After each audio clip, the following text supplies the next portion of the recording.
Welcome back. We're looking at the second half of Chapter 20, which looks specifically at the IS curve, which is one of the building blocks for the sort of foundational stuff that we understand basic mechanics of the macroeconomy. So what we're looking at here in this chapter is specifically shifts of the IS curve and the factors that are going to affect that. There's three basic factors that are going to shift the IS curve, and they're all fairly important, and we can have some nice, interesting results that come out of that. The first is fiscal policy. So obviously fiscal policy is a big deal, and it has been much more recently as a result of the financial crisis, but we can model changes in fiscal policy through this IS framework. So changes in government spending, as we talked about before, are autonomous and they're just fixed, but we can, as those things change, we can model that through our IS framework. We can also look at change in taxes, and as I mentioned in a previous video, we assume taxes here are flat taxes, they're independent of income.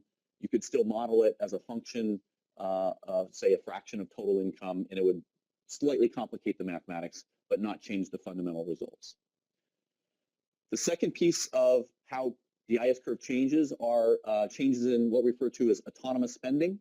So these are change in autonomous consumption, which, as you remember, are non-income sources of consumption. So spending on consumption out of income, things like wealth or saving. The second piece is changes in autonomous investment. We talked about animal spirits. We talked about things like tax codes and incentives for firms to invest, which are independent of the cost of investing, which is the interest rate. And then the other piece is changes in autonomous net exports.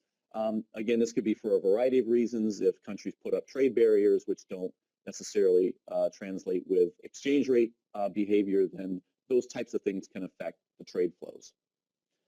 And then the last piece that we'll look at is changes in financial frictions, which, as we talked about in a previous video, that has to do with changes in credit spreads from benchmark rates. So if it really sort of reflects the availability of credit to firms who would like to borrow.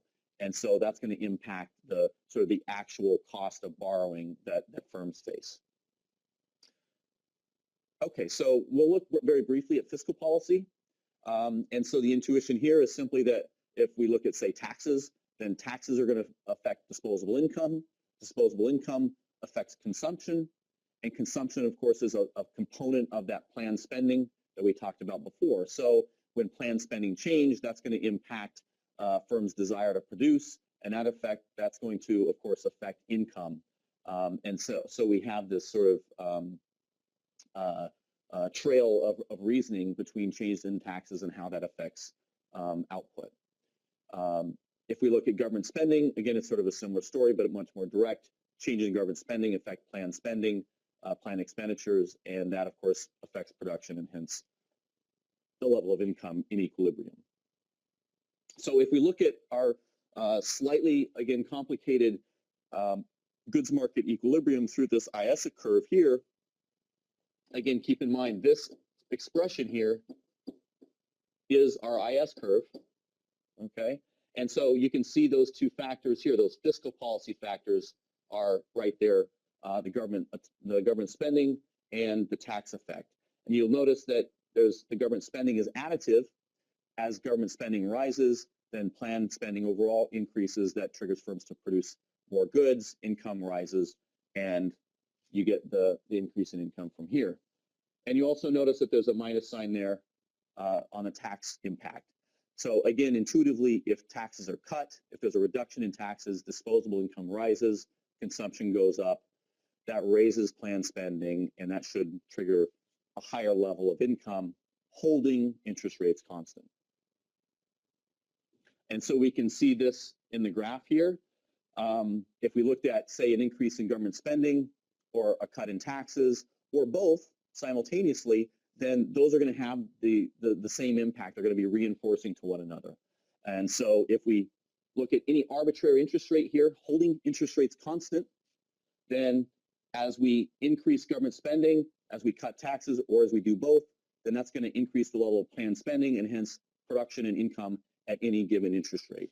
And so that results in this shift to the right of our IS curve. At any given interest rate, total income and aggregate output demanded goes up at that interest rate. And again, we're holding inflation here constant behind the scenes. Now we can look at some examples of autonomous spending changes. Again, as we've talked about before, these changes in autonomous spending, those are going to impact planned spending in the various sectors, regardless of where they're coming from. And again, that's going to impact firms' production decisions in a goods market equilibrium, hence the total level of income and output. And so we can see that in several of the pieces here, again, with our IS curve. There's our autonomous consumption, autonomous investment, and autonomous net export. So if any one of those goes up, again, holding interest rates constant, we would expect planned spending and actual output and production to rise as a result. And so we can look at an example, the opposite of what I just talked about here. In this case, if any of these planned investments, autonomous consumption, or planned net exports, autonomous net exports rather, decline for whatever reason, then at any given interest rate, if we hold that constant at some arbitrary interest rate, then that's going to result in a decline in planned spending overall, and so that's going to shift the IS curve to the left.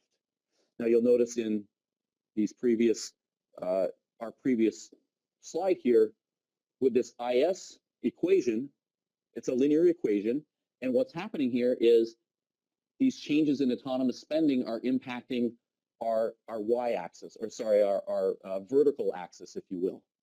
Okay, so that's how you can think about those changes as impacting the vertical axis. But intuitively, it's sometimes more easy to think about it in terms of these horizontal shifts.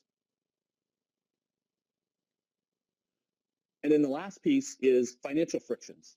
So again, the idea here is that financial frictions can impact the real interest rate, the real cost of borrowing that firms face, and that's independent of sort of the benchmark interest rates that could prevail.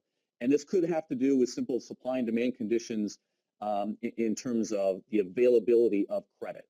So if there's a financial panic, if there's reasons that banks are skeptical about lending money out for any reason, then this financial frictions thing can kick in, and that can artificially increase the cost of borrowing relative to this the so-called interest rate on safe debt or the risk-free rate or something like that. Again, you can think of the risk-free rate as maybe the interest rate that monetary policy sets, or alternatively, you can think of it as the interest rate on treasuries or something like that. And so during financial panics, that F bar is going to go up, and it's going to increase the cost of borrowing to firms that the firms face. And so again, the intuition here is that if we're holding the real interest rate constant, this sort of benchmark or safe or risk-free interest rate constant, as financial frictions change, that's going to change the real cost of borrowing that firms face. And so as that happens, that's going to change planned investments and therefore planned expenditure in the usual sort of chain of logic that we talked about. And so again, with this IS curve here, we have our expression for the IS curve, and you can see those financial frictions come into play right there. And you can notice that we have that minus sign there. So as financial frictions rise, banks are more wary about lending money out. That's going to raise the cost of accessing credit for firms above this sort of benchmark real interest rate or the safe interest rate that you would think about. And so we have that minus sign there because as financial frictions rise, the real cost of borrowing as reflected by firms goes up, planned investment falls, and so you would expect total income to fall as a result. And so here's, again, an example of what I just talked about. If financial frictions rise, then the real interest rate that that firms face to the real cost of borrowing, RC, goes up at any given risk-free or safe debt rate, R. And so holding, again, that real interest rate R constant, that RC is going to go up because of the increase in financial frictions.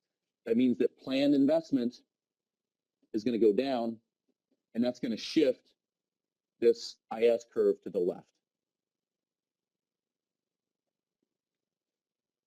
So in summary, you can see that there's several things that impact this IS curve. and these are all summarized here. We have these autonomous spending components here and here. We have our fiscal policy right there, and then we have our financial frictions here. And of course, these are shown for just one change, a change in the upward direction.